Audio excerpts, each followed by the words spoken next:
পাখির চোখ করে এগোচ্ছেন কিম জং উন। তার চোখে এখন পারমাণবিক শক্তি। কোরীয় উপদ্বীপের আকাশে যুদ্ধের মেঘ আরও ঘনীভূত হচ্ছে। দক্ষিণ কোরিয়া এবং জাপানের সাথে মার্কিন যুক্তরাষ্ট্রকে পাখির চোখ করে এগোচ্ছেন কিম জং উন। তার চোখে এখন শুধু পারমাণবিক শক্তি, কারণ কিম ভালো করেই জানেন শক্তিশালী তিন শত্রুর বিরুদ্ধে লড়তে একমাত্র ভরসা পারমাণবিক বোমা এবং মিসাইল। যুক্তরাষ্ট্র ও দক্ষিণ কোরিয়ায় যৌথ সামরিক মহড়াকে কেন্দ্র করে বৃদ্ধি পেয়েছে উত্তেজনা। শত্রু ভাবাপন্ন দেশ দুটির উপর চরম ক্ষেপেছেন কিম। এমন পরিস্থিতিতে বড় হুমকি এসেছে উত্তর কোরিয়া থেকে। উত্তর কোরিয়ার রাষ্ট্রীয় সম্প্রচার মাধ্যমের বরাত দিয়ে রয়টার্স জানিয়েছেন, সোমবার সেনাবাহিনীর নবনির্মিত যুদ্ধ জাহাজ পরিদর্শনে যান কিম জং। এ সময় পারমাণবিক অস্ত্রের মজুদ বাড়ানোর ঘোষণা দেন কিম। তিনি অভিযোগ করেন, যৌথ সামরিক মহড়ার মাধ্যমে উস্কানিমূলক কর্মকাণ্ড শুরু করেছে যুক্তরাষ্ট্র ও দক্ষিণ কোরিয়া, যা অঞ্চলটিতে যুদ্ধের সম্ভাবনা বাড়াচ্ছে। তাই উত্তর কোরিয়ার পারমাণবিক অস্ত্র ভাণ্ডারের দ্রুত সম্প্রসারণের প্রয়োজনীয়তা রয়েছে। যুক্তরাষ্ট্র ও দক্ষিণ কোরিয়ার মহড়াকে আগ্রাসনের প্রস্তুতি হিসেবে দেখছেন উত্তর কোরিয়া। কিম জং উন বলেন, যুক্তরাষ্ট্র ও দক্ষিণ কোরিয়ার যৌথ সামরিক মহড়ার পারমাণবিক উপাদান অন্তর্ভুক্ত ছিল।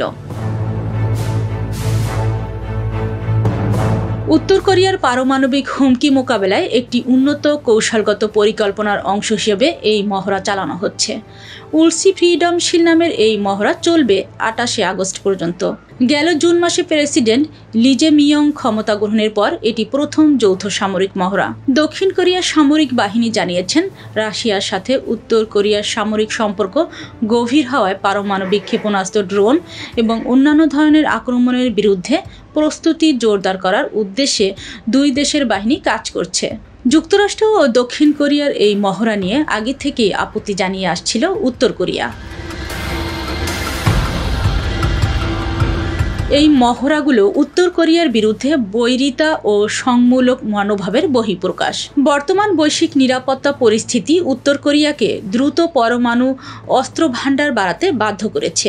যদিও সিউল এবং ওয়াশিংটনের দাবি, এসব মহড়া শুধুমাত্র প্রতিরক্ষামূলক উদ্দেশ্যেই পরিচালিত হচ্ছে। কোরীয় উপদ্বীপে সম্ভাব্য পরিস্থিতি মোকাবেলায় প্রস্তুতি হিসেবে চলতি সপ্তাহে যৌথ সামরিক মহড়া শুরু করেছে যুক্তরাষ্ট্র এবং দক্ষিণ কোরিয়া। দক্ষিণ কোরিয়ার প্রতিরক্ষা মন্ত্রণালয় জানিয়েছে, সীমান্ত এলাকায় উত্তেজনাপূর্ণ পরিস্থিতি থাকলেও তাদের লাইভ ফায়ার মহড়া স্থগিত করার কোনো পরিকল্পনা নেই।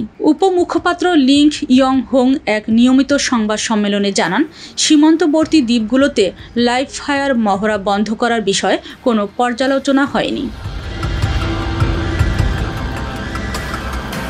দক্ষিণ কোরিয়া ও যুক্তরাষ্ট্রের বার্ষিক যৌথ সামরিক মহড়া উলসি ফ্রিডম শিল শুরু হওয়ার দিনেই এই ঘোষণা দেওয়া হয়। প্রতিবেদনে মিতু রুকাইয়া, কণ্ঠে রুমানা, ওয়ার্ল্ড ভিউজ।